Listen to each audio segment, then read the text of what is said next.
ये जो डब्बा है ये सफारी एक्सप्रेस जो चलती है ना, हर संडे को चलती है इधर पिंडी से ना, सुबह 8:30 बजे। तो ये सफारी एक्सप्रेस का डब्बा है, ये इधर से अटकपुर तक जाती है, हर संडे को चलती है। अच्छा। तो ये उसका डब्बा है। ये आपको पिक्चर वगैरह टूरिज्म को थोड़ा सा एक्सप्लोर किया गया है। ये देखिए ना, इसमें विशाल सेक्शन है, फिर उसके बाद मतलब ना जितनी भी हमारी रेलवे की मेन लोकेशंस हैं उनकी आपको पिक्चर ये नज़र आ रही हैं सारी वो।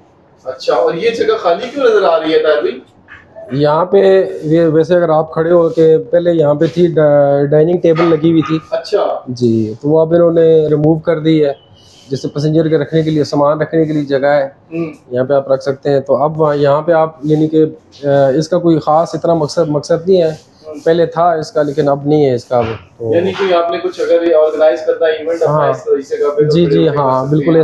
ऐसी एक्टिविटी आप कर सकते हैं। आपको थोड़ी ओपन स्पेस मिल जाती है गाड़ी के ठीक है अंदर ही। जी।